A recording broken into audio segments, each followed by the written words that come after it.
can. No, I guess he doesn't. He doesn't do that. I doesn't already looked that up. Okay, so he doesn't the get first thing I did. But he can do the warp portal. The Webway portal. So then your group of Harlequins doesn't have to worry about getting across the table. They're already there. Does that deep strike them?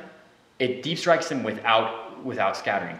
What happens is if you have that guy. But they can't charge the same turn. No, but you cast the veil. You get out. You cast the veil of tears and you shoot. It seems a little iffy to me. It's okay because you know what? They can charge you and then you hit and run away from them. No. And then don't put it on don't put it on the homunculus. You put it on the guy who brings what's their other leader called? The Dark Eldar leader. Archon? Yes, and you give him a shadow field. And then here's how it works.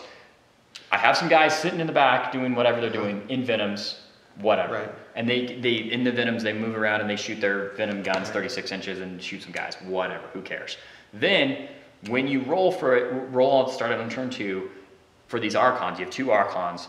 The Archons each have one of these Webway portals. It appears where he wants. It doesn't scatter.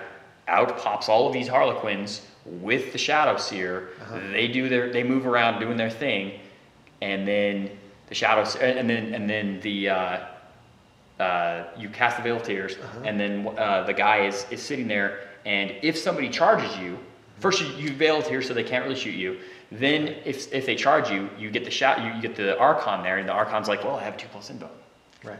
And I just block. Okay, thank you. And then I think that's a must. He blocks, and he blocks. And then he dies or he doesn't die, whatever. And then he probably doesn't die. And then they hit and run at the end.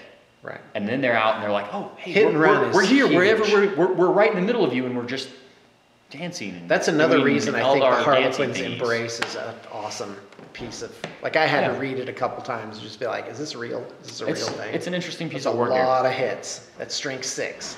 I think that it's great, especially great at taking out vehicles on the edges and stuff. Awesome. Is that enough? Is that big enough? Is that chilled? No. Oh, they got you a warm dude. Oh, we ended up going to Thank you. Wally World. Guy, that wasn't very grateful on my part. Thanks, guys. Thank you.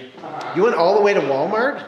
Well, there's one in Spanish now. Oh, there is. Wow. Yeah. Seriously, then there's one in Payson and one in Springville. Yep. That's so many Walmarts. Everyone has Walmart. Everyone gets one. Wow.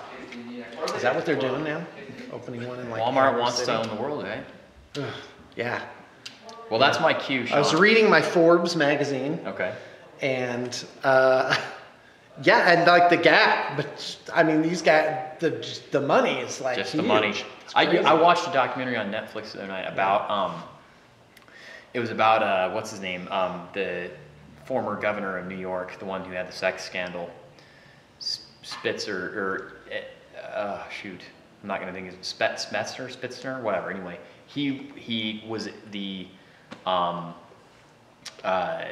prosecutor, the main prosecutor for New York for a bunch of time, for 8 years or something like that, and he was going after the Wall Street. They called him the police of Wall Street, the top, and he was policing all these Wall Street guys. And you know, this documentary is definitely it's very pro him.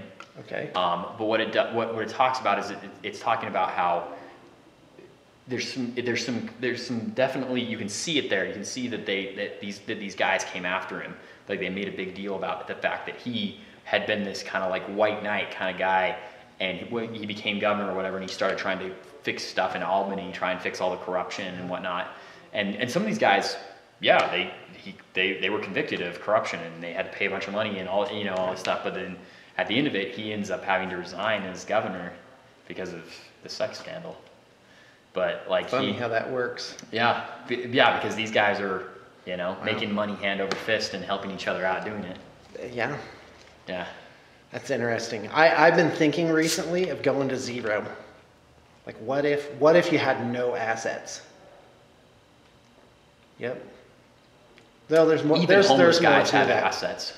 Yeah. No. That's. They got their cart. That's a good point. They got their sleeping bag. Yeah. They got their shirt. Yeah. They got their plastic bag. All right. Anyway. They got their coat. Don't panic, folks. Just one other thing. The Veil of Tears, the Psychic Power Warp Charge 1. Mm-hmm. If a unit wants to shoot at them, they have to roll 2d6 times 2. So the average result is 14 inches. And if they're outside of that, They can't shoot at all. Yeah. And that's different than similar powers, because those are typically written that they have to pick a different target. Right. Yeah. But this one is they can't shoot at them at all. Yeah. They can't shoot at all. They just lose their shooting phase. There's definitely which makes those guys fills, great. This codex, But for you're instance, right. had some really. That guy, I'm looking all over to like find some defensive measure, and it's right there in the book. Yeah. For 60 points, you add this guy who's good in other ways. Yeah. And you just, Well, he you can know, give him. You give it gives him him a really give an him a- immunity to shooting. Because Yeah. you think about it, there's like a 50% chance that the range is going to be under 8 inches or under 10 inches. Yep. You know? So well, it's And what you it have to be definitely rules so out, close. What it definitely rules out is it rules out a lot of the 24-inch range plus stuff. Right. And your maximum on if you have build tiers is 24 inches, but of course anything within 24 inches. Right, like barrage weapons couldn't hit them. Oh yeah, Shadow Seer's going in every unit. Especially if I'm loading them up to be 200 points plus per 6 guys. Yeah. Well, I suggest That's you get nuts. more guys in there. And and for this guy, That is real. That's this like customer- the immunity to shooting. Yeah. What if everything in your army had that? That's a big Well, question. the Can dark- you do it on the the- transport? Did you play the Dark Eldar before when they had the before their 7th edition change? With the because they used to have a Oh yeah, I Shadowfield. played them. The- Yeah, Shadowfield. Yeah, that was immunity to shooting in 6th edition because you could pre-measure. Nobody could shoot you if you didn't want them to. Yes, that's right. Yeah, Yeah, the thing where it reduced the range. by 6 inches. Yeah. Night shields or Night whatever. shields. Yeah. Well, guys, there's a lot to be said. By the way, you're welcome. I totally roped. He didn't want to do it. He was saying, I just turned the camera on. And there you go. And then he was stuck. He's Mountain Dew, Sean. He's a little bit of an attention whore like Oh me. my goodness. Hey, I admit it. Thanks, BTB fans. And we'll see you tomorrow.